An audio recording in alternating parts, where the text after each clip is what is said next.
today's recipe, I'm going to show you how to cook poor boy casserole. Okay, in the pan here we have about 1.5 pounds of hamburger, and to this I'm going to add a cup of celery, half a cup of onion, half a cup of green pepper, and 1 clove of garlic minced.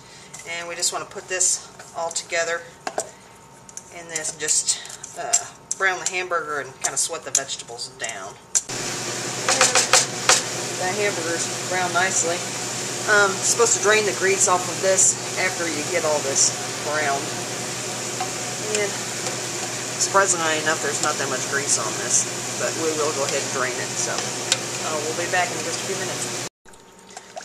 Okay, now we're going to add in 1 6-ounce can of tomato paste, 3/4 cup water, a half a teaspoon of accent, and if you have problems with MSG or anything like that, you can actually leave that out. A teaspoon of paprika and 1 teaspoon of salt, and we're going to put all that together and simmer it until it just kind of gets heated all the way through. And then after we get done putting all this stuff in here like this, then we'll actually reserve out 1 cup of the mixture after this gets combined. Okay, we've got that all heated through, so now I want to take a cup of this mixture out.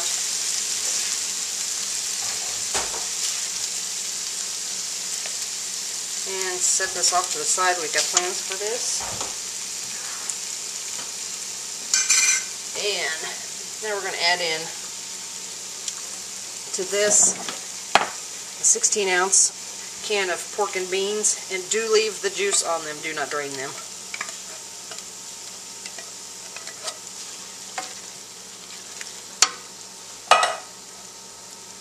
And also this is a 15-ounce can of drained garbanzo beans. I do go ahead and drain the liquid off of these.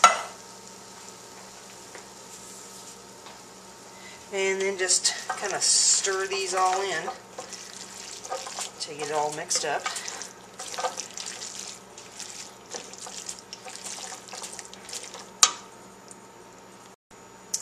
Okay.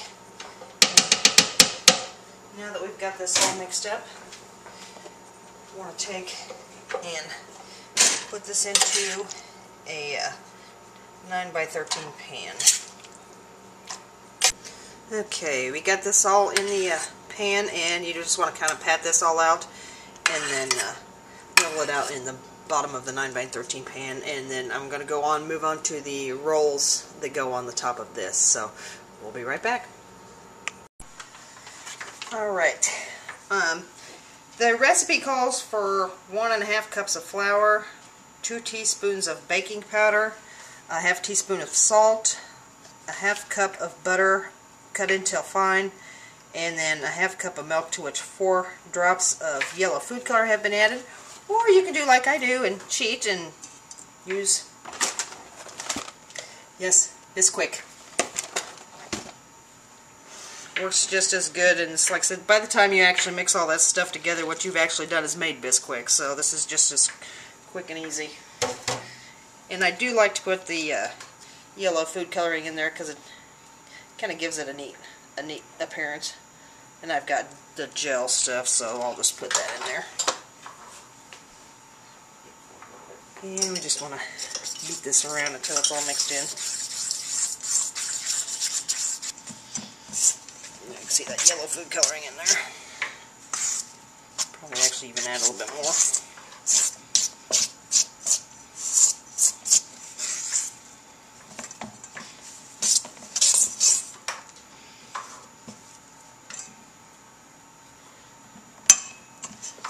Okay, and I'm actually going to have to take this out and knead it on the countertop.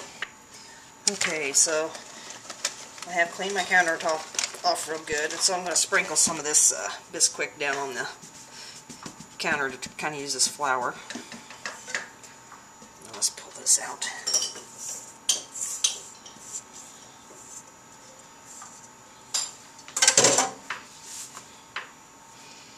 Okay, because we're going to end up rolling this out and then putting some of that filling on there that we saved out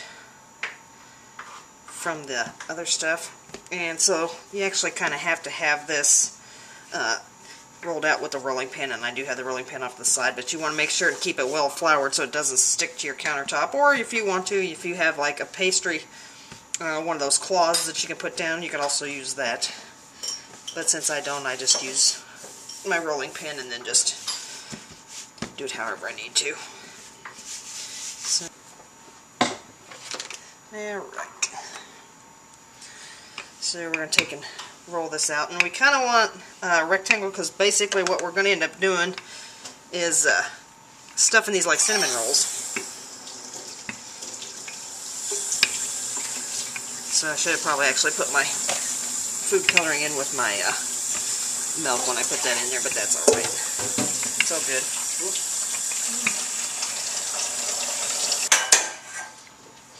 So now we're going to take our cup of mix that we set off to the side, and 1/2 a cup of sliced green olives, 1/4 cup of slivered almonds,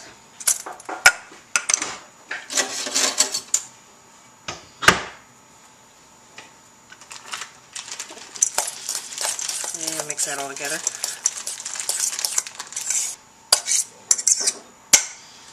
Let me roll this out just a little bit farther.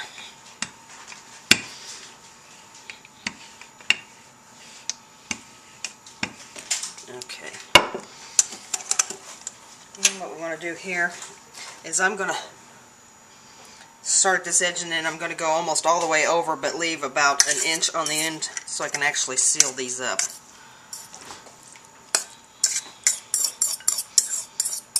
This is really good. It is a little time consuming, but we got snow day today, so all kinds of time.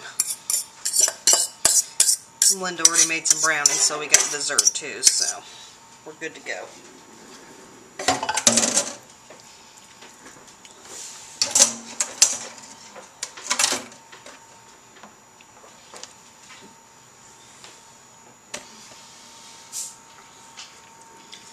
Okay, just kind of pat this out. So like I said, I want to stay away from this edge over here.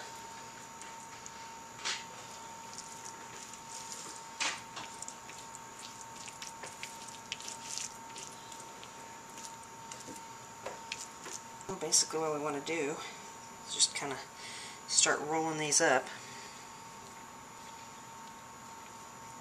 So like I said, if you have any spots on here that like stick to your counter or anything like that, just take a knife and slide up underneath the rolls. That'll work just fine.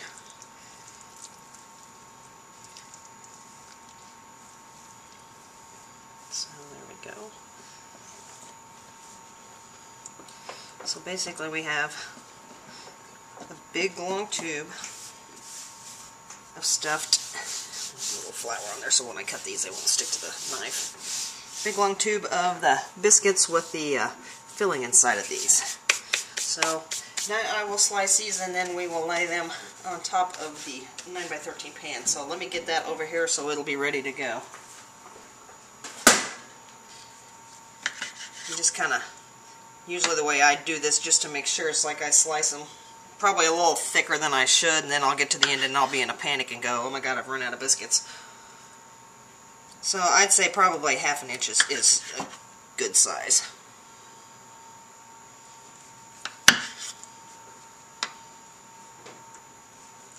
So I said, we make this for my sister's birthday, and when we do, we have to double the recipe and make 2 pans because everybody likes it so well. And it is good. It's filling. It's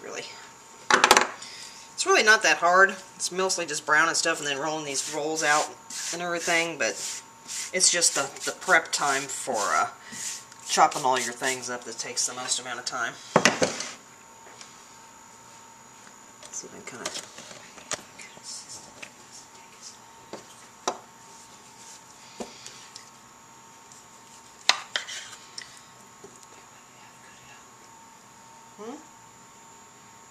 Yes, I had help making this, so when I have a little help in the kitchen, it helps things go a little bit quicker. She doesn't want to be on camera, so I won't put her on there. Although she's already been on there once, so.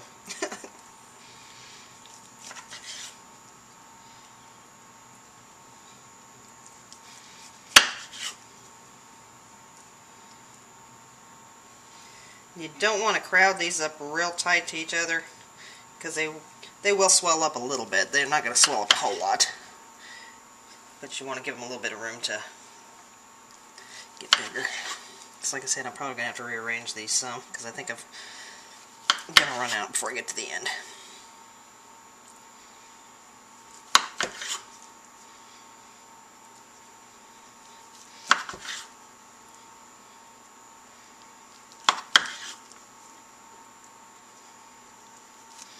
And what we'll do with these is, you can actually make this up ahead of time and put it in the fridge, and it keeps pretty good.